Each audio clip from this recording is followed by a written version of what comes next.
የአማራ ፋኖ ብሔራዊ ንቅናቄ ከተመሰረተ ዛሬ አራተኛ ቀኑን ይዟል። የመጀመሪያውን የፖሊት ቢሮ ስብሰባ ማከናወኑን ከንቅናቄው ህዝብ ግንኙነት የደረሰን መረጃ ያመለክታል። በይቅርታ መጀመሩን ስለ ቀጣዩ ወታደራዊና ፖለቲካዊ ግቦችና እንቅስቃሴዎች የተመለከቱ ውይይቶችና የሥራ መመሪያዎች መተላለፋቸውንም ከህዝብ ግንኙነቱ ያገኘነው መረጃ ያመለክታል። በሌላ በኩል በተለያዩ የአማራ ክልል እየተካሄዱ ያሉ የህልውና ተጋድሎችም እንደዚሁ ተጠናክረው ቀጥሏል። የአገዛዙ የድሮን ጥቃት በሚሊሻ ሰራዊቱ ላይ አሁንም እንደቀጠለ ነው። የመከላከያ ሰራዊቱ ህዝብ ግንኙነት ስለሚባለው ነገር የማውቀው ነገር የለም ብሏል። በዚህና በሌሎች ጉዳዮች እንደዚሁም በአማራ ክልል ወቅታዊ ሁኔታ ላይ በማተኮር ከዘውትር ተሳታፊያችን ጋር ቆይታ አድርጋለሁ። በጣም ነው ማመሰግነው። እንግዲህ ከአንድነቱ መንፈስን ጀምር ብዙ ነገሮች እየተባሉ ነው። የአርበኛ እስክንድር ነጋ መልቀቂያና በዛ ዙሪያ ያሉት ነገሮችም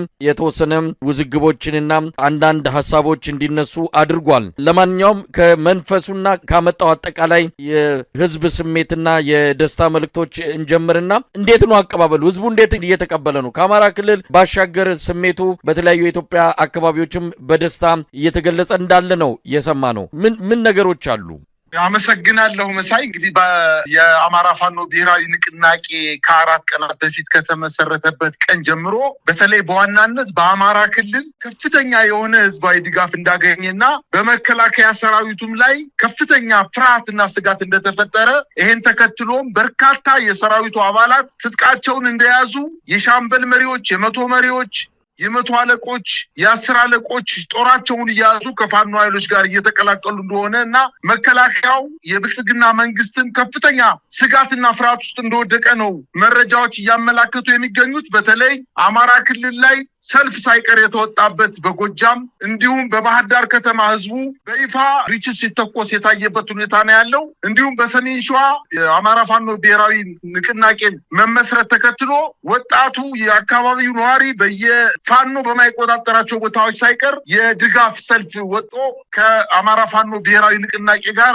አብረው በጋራ ድጋፍ እየሰጡ እንደሚገኙ ነው መረጃዎች እያመላከቱ የሚገኙት። የአማራ ፋኖ ብሔራዊ ንቅናቄ በአማራ ክልል ብቻ ሳይወሰን በአዲስ አበባ ከተማ ላይ በይፋ ወጣቱ በተለይ የመንግስት ኃይል ጥምቀትን አስታኮ ወጣቶቹ ጭፈራ እንዳያደርጉ፣ ቲሸርት እንዳይለብሱ ከፍተኛ ፈና ቢፈጽምባቸውም ነገር ግን በቡድን እየሆኑ የዘመነ ካሴን፣ የመከታው ማሞን፣ የደረጀ በላይን፣ የእስክንድር ነጋን እና የሌሎችንም ጀነራል ተፈራ ማሞን ስም እየጠቀሱ ጭፈራ ሲያደርጉ እንደነበርና በአንዳንድ ቦታዎች ላይ በተለይ በዋናነት በደቡብ ክልል በአርባ ምንጭ፣ በሳውላ እንዲሁም በጉራጌ ዞኖች በስልጤ፣ በወራቤ አካባቢዎች ላይ እንዲሁም በሐዋሳ ከተማ ጥምቀትን አስታኮ የአማራ ፋኖ ብሔራዊ ንቅናቄ መመስረቱን ተከትሎ ከፍተኛ ተስፋ ያደረባቸው ወጣቶች በጭፈራ እና በሆታ ድጋፋቸውን ሲገልጹ እንደነበረ ነው መረጃዎች እያመላከቱ የሚገኙት። ነገር ግን የመንግስት ኃይል ግን ከፍተኛ ሽብር ውስጥ እንደወደቀና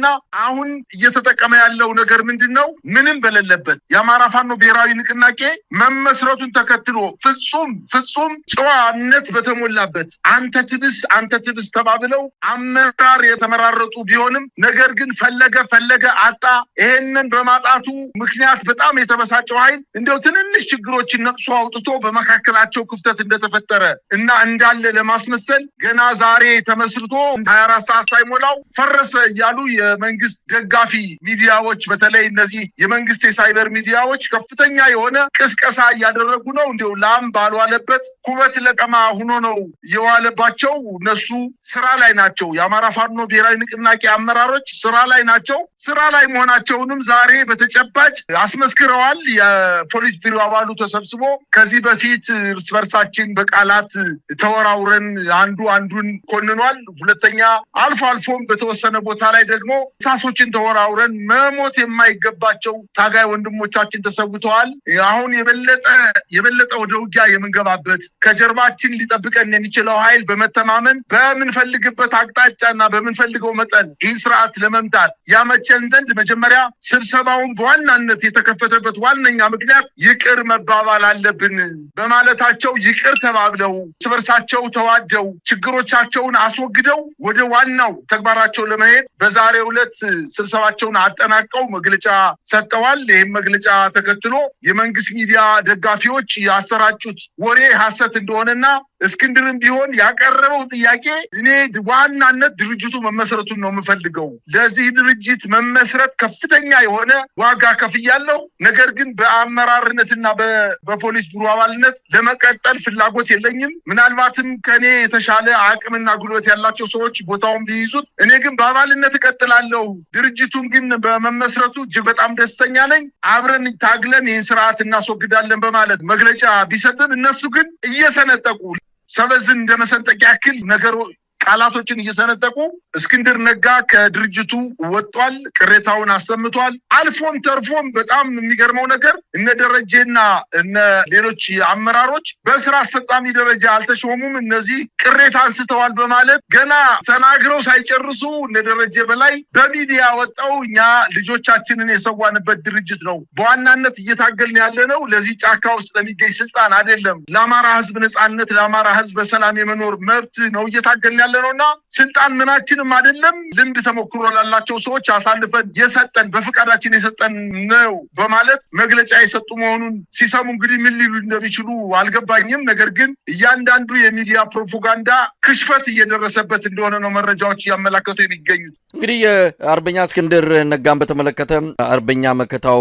ማሞ የአማራ ፋኖ ብሔራዊ ንቅናቄ ተቀዳሚ ምክትል ሊቀመንበር ለአንከር ሚዲያ የሰጠውም እንደዚሁ ተላለፈ ነው። በእስክንድር ዙሪያም ያለውን ነገር በአጭሩ የምናነሳ ይሆናል። ነገር ግን ከዚህ የአማራ ፋኖ ብሔራዊ ንቅናቄ ምስረታ ጋር ተያይዞ ሰራዊቱ ዘንድ በመከላከያ በሚሊሻና በአድማ በታኝ ጥምር ሰራዊቱ ጋር ያለው ነገር በጣም በከፍተኛ ፍጥነት እየተቀያየረ ይገኛል። ከፍተኛ ቁጥር ያለው የሚሊሻ ሰራዊት እየከዳ ነው። የአድማ በታኝ ሰራዊትም እንደዚሁ ቦታውን ለቆ ወደ ፋኖ መንደር እየገባ ነው። መከላከያ ሰራዊትም በተመሳሳይ ይሄ የአንድነቱን ጊዜ ሲጠብቁ እንደነበረ በሚያስታውቅ መልኩ ነው ቁጥራቸው ከፍ ያለ ሁኔታ በተለየ መልኩ ባለፉት 3 እና 4 ቀናት ውስጥ በራሳቸው ጊዜ እጃቸውን የሚሰጡ ሰራዊቱ አባላት ቁጥራቸው እየጨመረ የመጣው። ይህንንም ተከትሎ እንግዲህ የብልጽግናው ጀነራሎች ስብሰባ መቀመጣቸውም ይነገራል።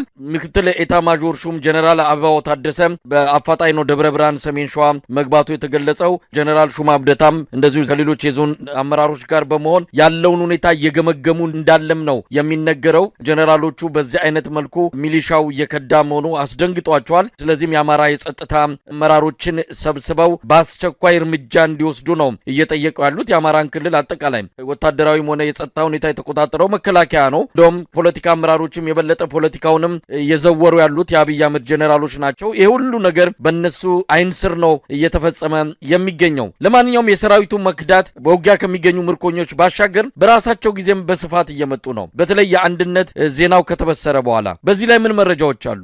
መሳይ እነዚህ የአማራ ከወረዳ ጀምሮ ትግል ከተጀመረበት ከ30 ወራት በፊት በወረዳ ደረጃ ስለነበረ ከየትኛው ወገን መቀላቀል አለብን የሚለው ጥያቄው መልስ ስላላገኘላቸው እንደው በተናጠበ ሁኔታ እየተበተነ ልክ እንደ ባብ ልጅ እየተበተነ 4ም 5ም 10ም እየሆነ እየተበተነ ከመከላከያው ወደ ፋኖ ኃይሎች እርስ በርሳቸው ቃላት ሲወራወሩ እርስ በርሳቸው በአንዳንድ ቦታ ላይ ውጊያ በማድረጋቸው ምክንያት የመከላከያም የአድማ ብተናም የሚኒሻም የሰላም አስከባሪ ኃይልም ብለው ያቋቋሙት ታጣቂ ኃይል ከየትኛው ወገን እንግባ የሚል ጥያቄ አንስቶ ስጋትና ፍርሃት ስለነበረበት የሚፈለገውን ያክል ቁጥር ወደ ፋኖች አልተቀላቀለም ነበር። መከላከያም ደግሞ ይሄ ድርጅት ሲመሰረት የአማራ የህዝብና የፋኖ ትግል አንድ መሰረታዊ ድርጅት አቋቁሞ የአማራን ህዝብ ለማታገል እንቅስቃሴ ሲያደርግ ምን ያክል ጉዳት እንደሚደርስበት ጠንቅቆ ስላወቀ ምንድነው ያደረገው? የተቻለውን ያክል ገንዘብ በትኖ ፕሮፓጋንዳ አሰራጭቶ በተቻለው መጠን ጦር አሰማርቶ እነዚህን የፋኖ መሪዎች ለመግደል ሲቻል ለመያዝ አለዚያ በገንዘብ አታሎ ወደ ከተማ ለማስገባት ሙከራ አድርጓል። ሙከራው ግን 1 እና 2% እንኳን አልተሳካለትም። 99% ውድቅ ሆኖበት የአማራ ታጋዮች የአማራ ፋኖ ታጋዮች በጣም በጦርነት ውስጥ ሆነው እንኳን እጅግ በጣም በሚያስደንቅ ሁኔታ ድርጅታቸው ምንም እንከን የማይወጣለት ድርጅት ካቋቋሙ በኋላ መከላከያው በገፍ እየከዳ ነው። አሁን በጣም የምናየው ነገር ተራ ወታደር አይደለም እየከዳ ያለው። በጣም በርካታ የመስመራዊ መኮንኖች ሰራዊታቸውን እየያዙ እየተቀላቀሉ እንደሚገኙ ነው መረጃዎች እያመላከቱ ያሉት። የአማራ ክልል ላይ ያለ የመከላከያ ሰራዊት ቀድሞ ነገር ሲጀመር ምክንያት አልባ እንደሆነ ስለሚያውቀው ጦርነቱን ባገኘው አጋጣሚ ሁሉ ለፋኖ እጁን ለመስጠት ከፍተኛ ፍላጎት የነበረው ስለነበረ አሁን አንድ ድርጅት መስርተው በየትኛውም አቅጣጫ ብሄድ ሌላኛው የፋኖ ኃይል አይመታኝም በማለታቸው ምክንያት በገፍ እየተቀላቀለ እንደሚገኝና ሲቀላቀልም በአንዳንድ የውጊያ ቀጠናዎች ላይ በመከላከያ ሰራዊቱ ላይ እየተኮሰ ወደ ፋኖ ኃይሎች እየተቀላቀለ እንደሆነ ነው መረጃዎች ያመላከቱ ያሉት። በዚህ ምክንያት ነው ከፍተኛ ርብርብ አድርጎ ይህንን አንድነት ለማደናቀፍ ሙከራ አደረገ፣ አልተሳካለትም። አሁን ደግሞ ዝም ብሎ በእጅ ያልተጨበጠ ነገር ይዞ ደብረ ብርሃን ላይ አይደለም ባህር ዳር፣ ጎንደር በጣም በርካታ የፋኖ ሰራዊት ወዳለበት ወሎ እንኳን ቢንቀሳቀስ ምንም የሚፈይደው ነገር እንደሌለ ያወቁት ይመስለኛል። ደንግጠዋል። አሁን ምንድነው ያደረጉት? ዛሬ ከሰዓት በኋላ የደረሰኝ መረጃ በተለይ በዋና ዋና ከተሞች በባህር ዳር፣ በጎንደር፣ በፍኖተ ሰላም፣ በደብረ ማርቆስ፣ በደብረ ብርሃንና በደሴ ከተሞች ላይ የዞን ከተሞች ላይ እጅግ በጣም ከፍተኛ ቁጥር ያለው ሰራዊት በአስፋልት መንገድ ላይ በእግሩ እንዲጓዝ በማድረግ በከተማ ነዋሪዎች ላይ ሽብር ለመፍጠር ስጋት ለመፍጠር እንቅስቃሴ እያደረጉ እንደሆነና በወታደራዊ የውጊያ ቀጠና ላይ ግን ደፍሮ የፋኖ ኃይሎችን ለማጥቃት ፍላጎት እንደሌለው ነገር ግን ህብረተሰቡን ለማንገራገር በ5,000 እና 10,000 የሚቆጠር ሰራዊት በከተሞች መሃል ላይ በእግሩ እንዲጓዝ በማድረግ በጠራራ ፀሐይ ህዝቡን ከፍተኛ ፍርሃት ውስጥ እንዲወርቅ ለማድረግ ነው እንቅስቃሴ እያደረገ ያለው። አሁን 11ኛው ሰዓት ደርሶበታል። ፀሐይዋ ጠልቃበታለች። ከፍተኛ ድንጋጤ ውስጥ ነው ያለው። እንግዲህ ጅብ ከሄደ ውሻ ጮኸ አይነት ነገር ነው እርምጃ እየወሰደ ያለው።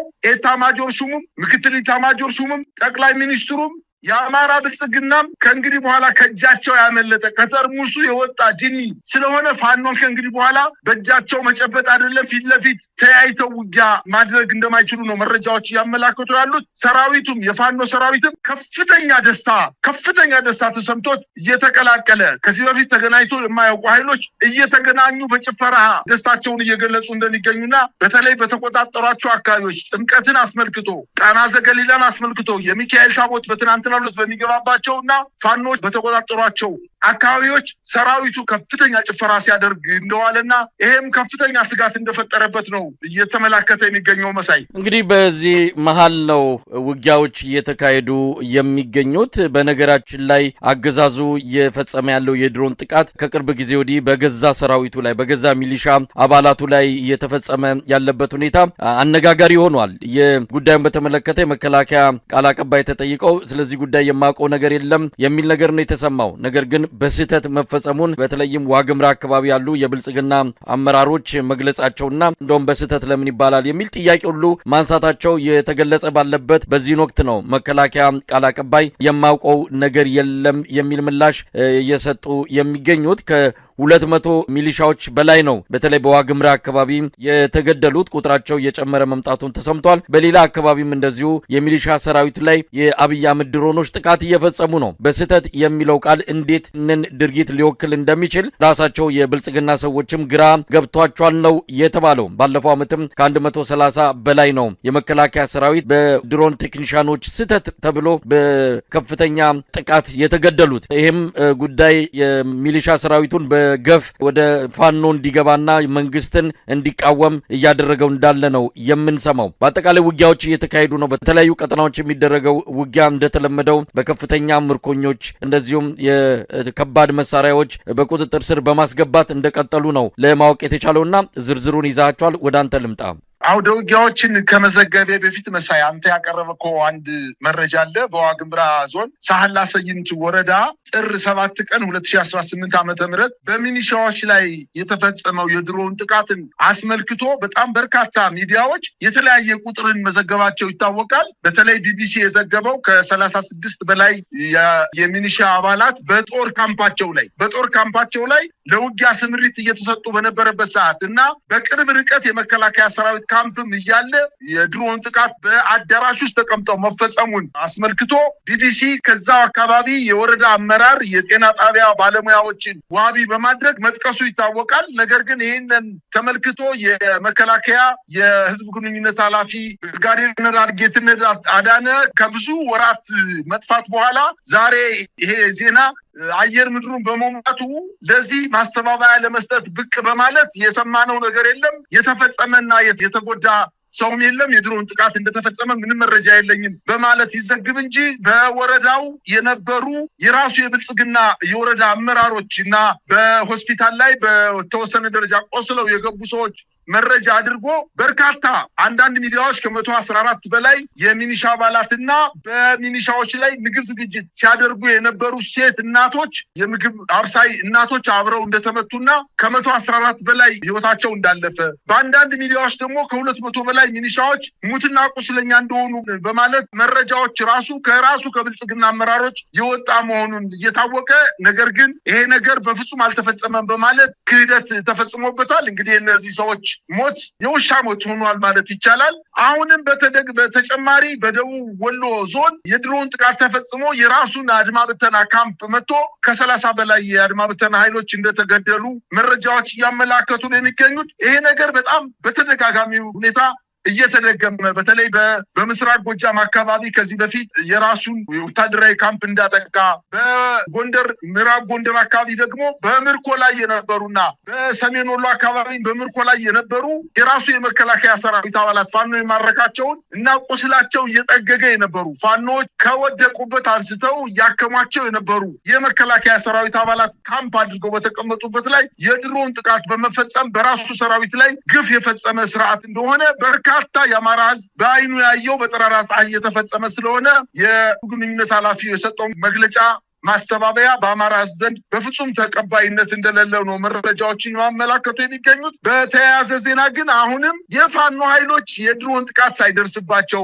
በከፍተኛ ወኔ ድርጅቱ ከተመሰረተ ገና 4 ቀን ሳይሞላው በተለያዩ አካባቢዎች ላይ ከፍተኛ ጥቃት እየፈጸሙ እንደሚገኙና በተለይ በትናንትናው ዕለት ከጋሼና ወደ ፍላቂት ሲንቀሳቀስ በነበረ ራሱን አድማ ብተና እያለ በሚጠራ የአገዛዙ ሰራዊት ላይ አንሻ ክፍለ ጦር ከባድ የደፈጣ ጥቃት በመፈጸም ድል መቀዳጀቷን አስታውቋል። የአማራ ፋኖ ብሔራዊ ንቅናቄ ምስራቅ አማራ ቀጠና ሚኒሊክ እዝ የደጋው መብረቅ ኮር በአንሻ ክፍለ ጦር ቃኝ ሻለቆች በአገዛዙ ሰራዊት ላይ በተጠና የደፈጣ ኦፕሬሽን በርካቶች ሙትና ቁስለኛ ማድረጉን አስታውቋል። የአማራ ህዝብ ክዶ በሆዱ እየተገዛ ባለ ራሱን አድማ ብተና እያለ በሚጠራው የአረጋ ከበደ ሰራዊት ላይ ጥር 13 ዛሬ በመቄት ወረዳ ወቄታ በተባለ ቦታ ላይ በፈጸመችው የደፈጣ ጥቃት 9ኙን በመደምሰስ በርካቶችን ደግሞ ማቁሰል መቻሉን አስታውቋል። እንግዲህ ከጠዋቱ 4 ሰዓት እስከ 6 ሰዓት በዘለቀው ውጊያ የአገዛዙን ጦር ክፉኛ ተመቶ የራሱን የተመታበትን ሰራዊት እንኳን ማንሳት ሳይችል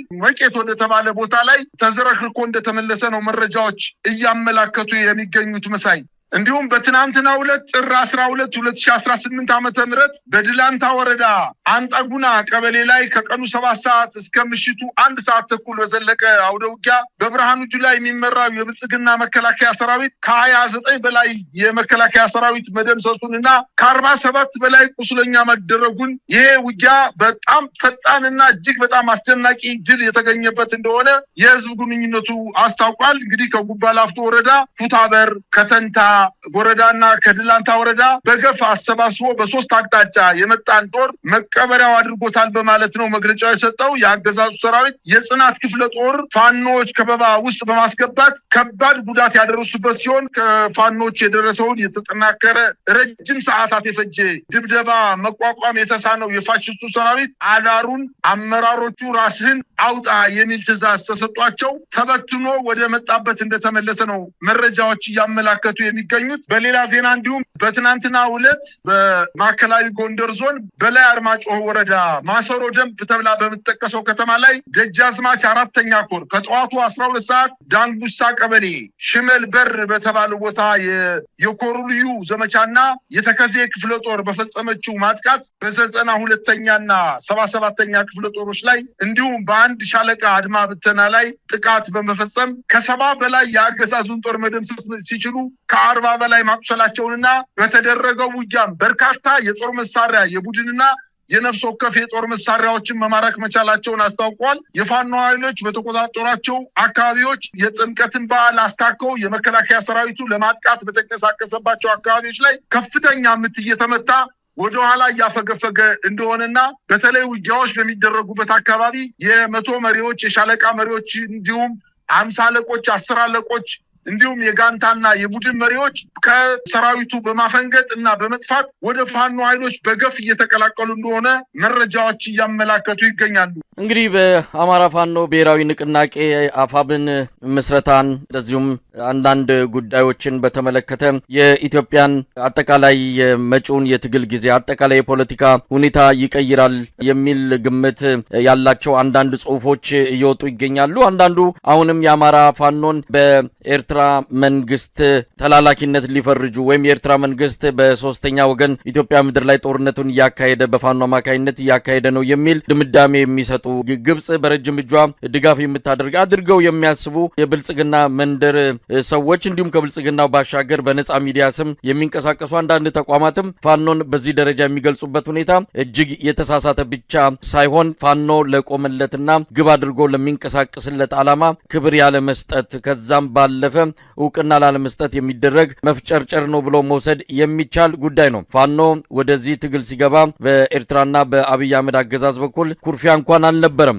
የራሳቸው የትግል መነሻ የራሳቸው የትግል ተልእኮና ግብ ያላቸው ናቸው። እንደ ማንኛውም ኃይል እንኳን አይደለም ታጣቂና አማጺ ቡድን ይቅርና መንግስት ተብሎ በቤተ መንግስት የተቀመጠው አካልም የጦር መሳሪያ ድጋፍ ይፈልጋል፣ ያገኛል፣ ይጠይቃል፣ ይተባበራል። ከዚህ አንጻር ፋኖ የሚያገኘው ድጋፍ ካለ በስተቀረ በተልእኮም ሆነ በየትኛው መንገድ ይሄ ትግል በፋኖና በፋኖ ብቻ የሚመራ መሆኑን መግለጽ የሚገባ ጉዳይ ነው። ለማንኛውም ለብልጽግና ፕሮፓጋንዳ የሚመቹ አንዳንድ ጽሁፎች እየተዘጋጁ በነጻ ሚዲያ ስም በተለያዩ አካባቢዎች በተለያዩ መድረኮች እየወጡ እያየን ነው። ይሄ ግን የፋኖን ተልእኮ ፈጽሞ የሚገልጽ አይደለም ብሎ መግለጽ የሚቻል ይመስለኛል። በመጨረሻ የምትለው ካለ የአማራ ህዝብ ኩርፊያ ነበረበት። በወለጋ የተፈናቀለው ህዝብ በአዲስ አበባ ከተማ ዙሪያ በሸገር ከተማ በተለይ በለገጣፎ እና ለገዳዲ አካባቢ በብዙ ሺህ የሚቆጠሩ የአማራ ተወላጆች በገፍ ከዛ አካባቢ ተፈናቅለው ተደብድበው ቤታቸው ተቃጥሎ ንብረታቸውን ይዘው እንዳይወጡ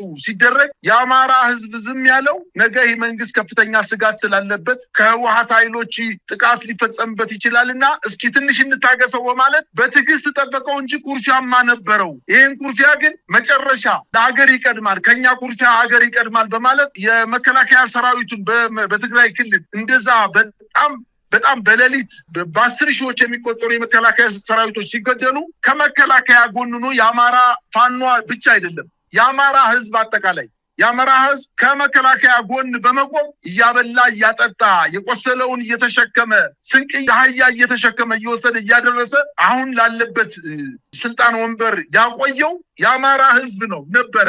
ነገር ግን ግፋኛ ወይንም ገፍቶ በመምጣት ከየትኛውም ክልል በተለየ ሁኔታ የአማራ ክልል ህዝብ ከሌሎች በተለየ ሁኔታ ስጋት ሊፈጥርብኝ ስለሚችል ትጥቁን መፍታት አለበት በማለት በሚዲያ ሳይቀር ወጣው የትግራይ ክልል እንዲፈታ አሁን በፕሮግራም አልተያዘም። በኦሮሚያ ክልልም በሂደት ከአማራ ክልል በኋላ ትጥቁን ይፈታል በማለት በሚዲያ ትልልቅ ባለስልጣኖች ወጣው ይሄንን መግለጫ ሲሰጡ የአማራ ህዝብ ተቆጣ። የአማራ ህዝብ ሲቆጣ ከአማራ ህዝብ አብራክ የተወለዱ በጥቂት የሚቆጠሩ ወጣቶች ጫካ ገቡና መሳሪያቸውን ይዘው ገጠሙት። ፈራረሰ፣ ተመታ፣ አፈረ።